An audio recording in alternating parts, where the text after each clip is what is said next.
Welcome to the Lantern Journal, where forgotten pages and quiet voices echo from the past. Tonight's entry comes from the year 1917. Recorded by a quiet soul stationed at a forgotten stop between nowhere and home.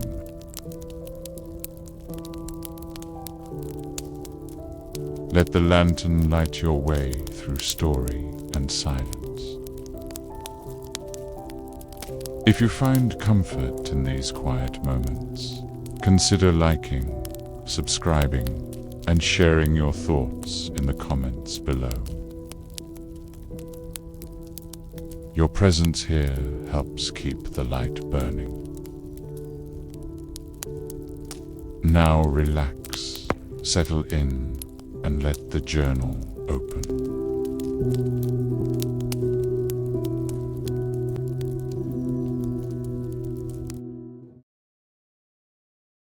Entry 1. Arrival. July 22nd, 1917. I arrived at Coldwell Station this afternoon. A single track running past an aging wooden platform. Hemmed in by trees, too tall and too quiet. My lodging is a modest room above the ticket office, with a creaky floor and a window that overlooks the tracks. It smells of paper, smoke, and something older.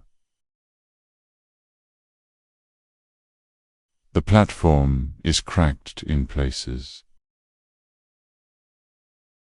and the old signal lever is rusted stiff. Still, there's beauty here. The lantern light dances against the timber walls as night falls.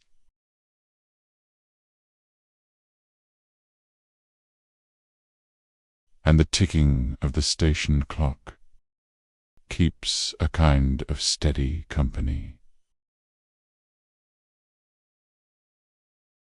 Only one train passed today. Just 3 passengers, none of whom spoke. One of them looked back at me before boarding. Not suspiciously, just curiously, like he wasn't sure if I was real.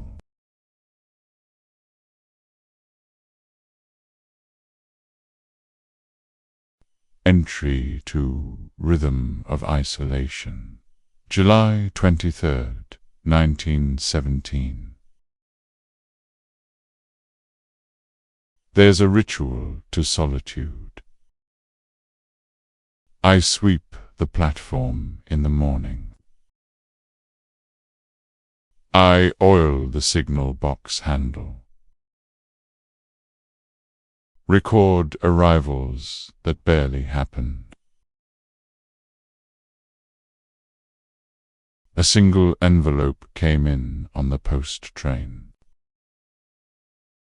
A schedule update I already knew about. When the trains arrive, they do so like ghosts. Quiet. Brief. The conductors barely nod. The passengers even less so.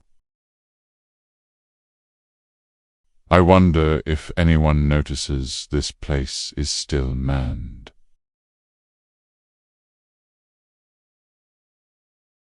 The woods press in around the station.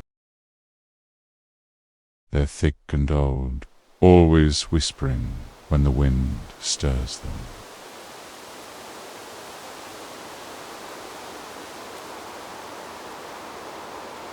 Sometimes I think I see movement among them, but it's always gone when I look.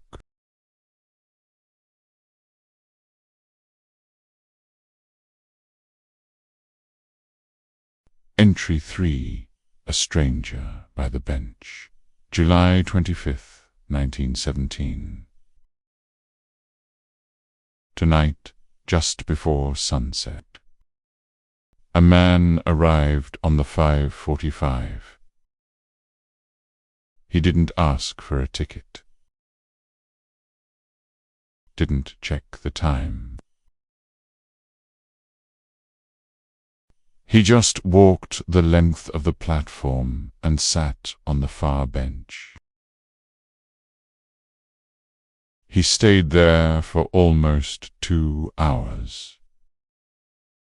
Smoking, I think. Or perhaps just watching the trees.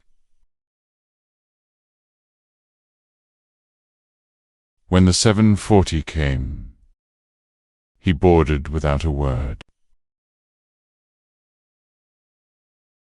But after he left, I found a piece of folded paper beneath the bench. No name, no address, only one line. They gather when no one looks. I've placed it in the drawer beneath the logbook. I don't know why I didn't throw it away.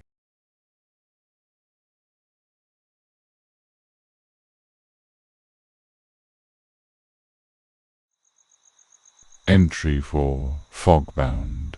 July 27th, 1917.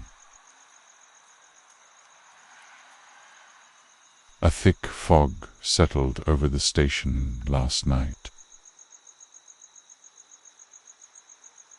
The lantern light could barely cut through it.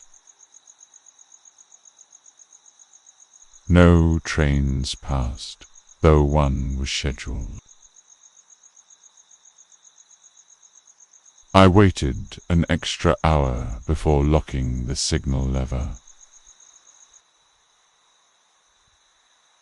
I stood outside, wrapped in my coat,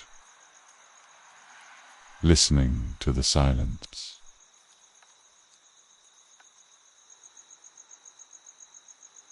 The fog made it feel like the world had shrunk.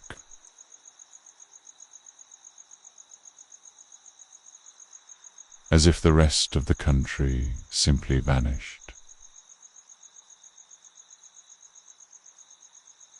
For a moment, I thought I heard footsteps on the track bed.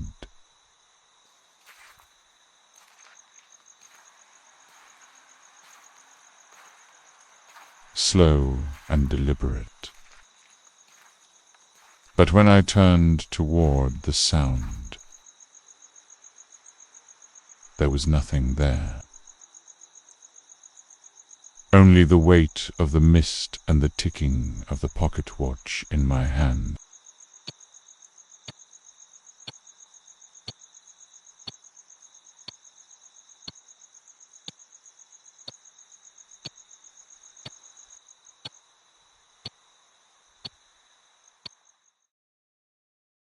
Entry 5. The Unscheduled Carriage. July 30th, 1917.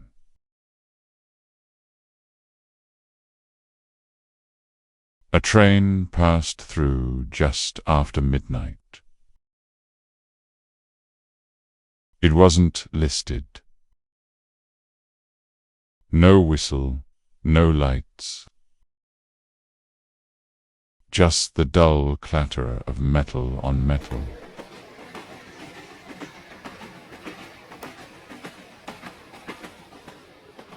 Like it was moving slower than it should. I stepped out to watch it roll by.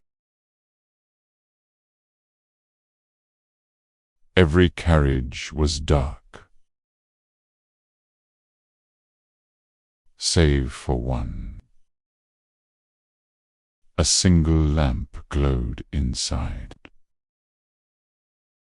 illuminating the silhouette of someone sitting stiffly upright. The carriage disappeared into the trees. I waited until morning to check the registry. No train was logged for that time. No record of track use. I haven't spoken of it.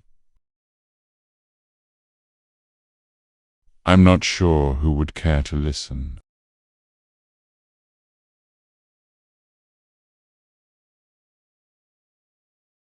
Entry 6. The Soundless Whistle. August 2nd, 1917.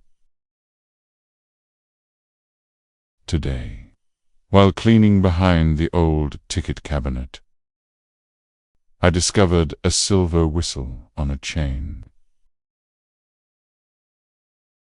Perfectly polished, though the rest of the room is coated in dust.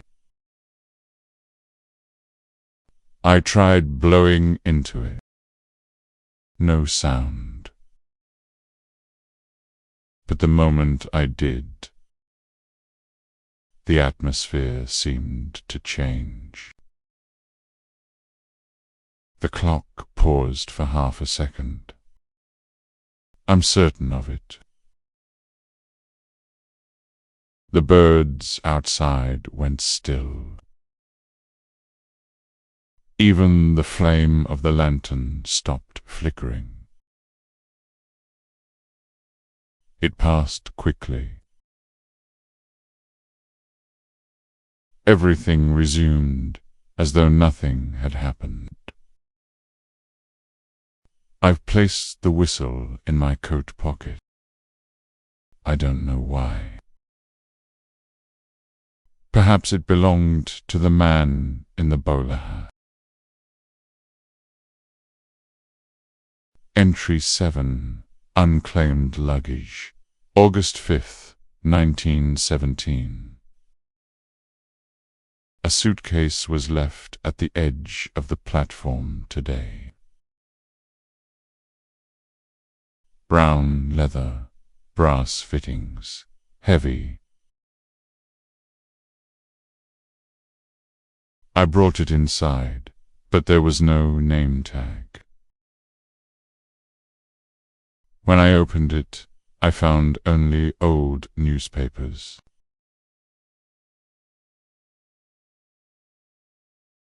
Each dated for a week from now. August 12th, 1917. The headlines don't make sense. One reads, "Station closure leaves attendant missing." There's even a photograph. Blurry, but unmistakably this station. And the man in the photo. He looks like me. I've put the suitcase back exactly where I found it.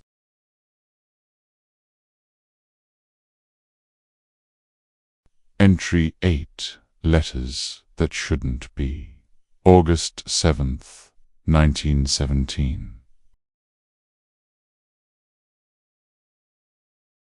3 letters arrived in today's post.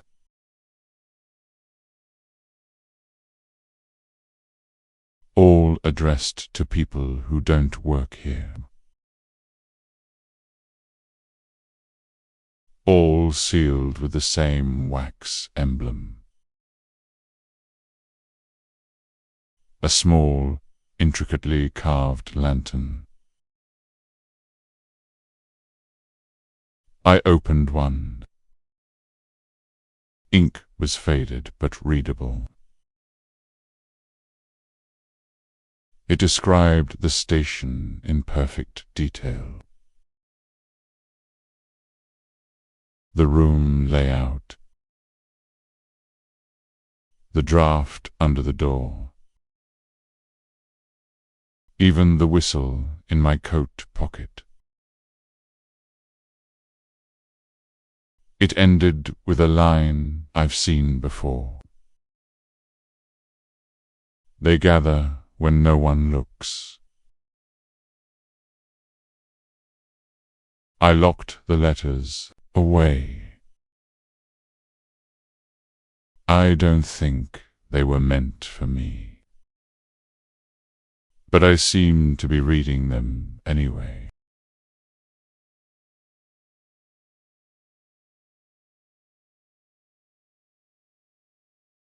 Entry 9. The Final Shift. August 10th, 1917. A memo came down from Central. My post ends in 5 days. They say the station will be shuttered until further notice. No explanation. Just a schedule. Tonight, I walked the full length of the platform. Listened to the creak of the wood beneath my boots.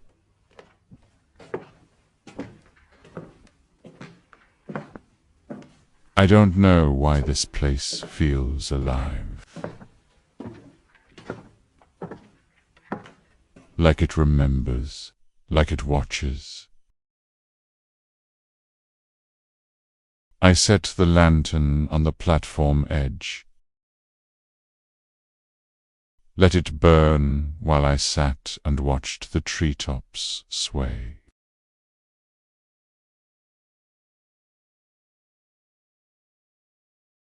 Entry 10. Closing the journal. August 13th, 1917. I write now with the train due in less than an hour. My bag is packed. The whistle is still in my pocket. I've left the key beneath the loose floorboard. For whoever comes next. I don't know if they'll notice the suitcase, or the letters, or the envelope beneath the bench. But I hope they do.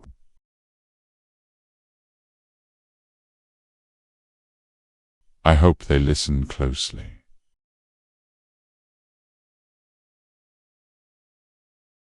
The fog is thick again tonight.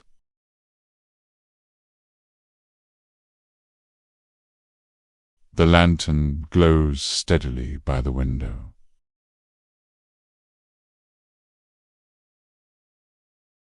I'll leave it there, just in case.